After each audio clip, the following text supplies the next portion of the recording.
الان میدونی لباسای تنت چه رنگی ان؟ نه کاپشن تنت مشکیه، شلوارت مشکیه. آره با کتونی سفید خوشگل میشه.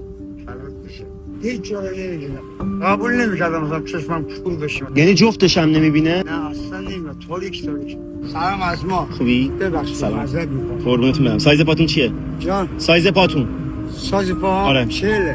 چشمم نمیبینه، معذرت میخوام. چرا؟ گاسفندک ترکیز اینجوری شده. تعریف می‌کنی چی شد اصلا؟ خریده بودم از دکه، اومدم آتیش بود یه ذره، این انداختم تو آتیش شد، رفتم پوت کنم یه دفعه ترکیز. حواسم نبود چشمم گرفت. این تکون هم نمیخوری کلا روزانه؟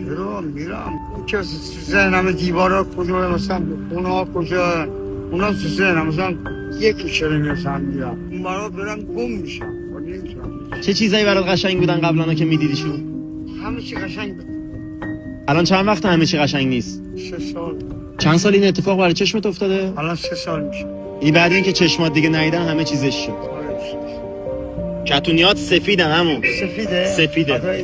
قربونت برم. اون چه آرزویی داری؟ کسی من اذیت نکنه، مردم آزار نباشه، آزار نکنه. یعنی حتی آرزو نری دوباره چشمات ببینه و اینها؟ چرا دارم ولی امکان نداره. دکتر گفت که اصلا امکان نداره درست بشه.